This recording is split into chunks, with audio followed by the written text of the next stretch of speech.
Welcome to our channel. Today we how to install Power Apps for enterprise no-code solutions, complete guide step by step clearly.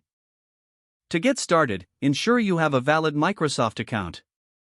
Visit the official Microsoft Power Apps website. Click on the Sign In button located at the top right corner of the page. Enter your Microsoft account credentials and log in.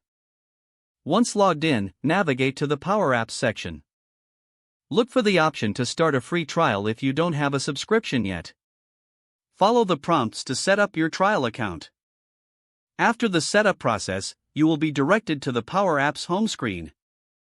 On the home screen, familiarize yourself with the various sections available. You'll see options such as Apps, Create, Dataverse, and Learn. To start building your first app, click on the Create option.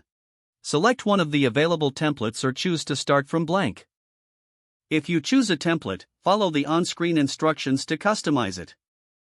To start from blank, select Canvas app or model-driven app depending on your need. Now, decide whether to use the web browser or the Power Apps mobile app for design. If using the browser, you'll enter the app designer directly. To add components, use the menu on the left side. Drag and drop controls like buttons, text inputs, and galleries onto the canvas. To configure each control, click on it and adjust its properties in the right sidebar. You can also connect data sources by selecting data from the left menu. Choose Add Data to connect existing data sources like Excel, SharePoint, or Dataverse. Test your app by clicking on the play button located at the top right corner. Make necessary adjustments based on your testing experience. Once satisfied, save your app by clicking on the Save icon.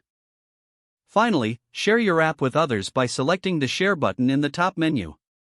You can specify user permissions and send the app link to your team. If the page does not load, refresh the browser or try again in a private or incognito window. Make sure you are using the correct email address, then retype it carefully to avoid small typos. If your password is not accepted, use the Reset option and create a new strong password you can remember. Don't forget to like this video and subscribe to our channel for more step-by-step tech guides.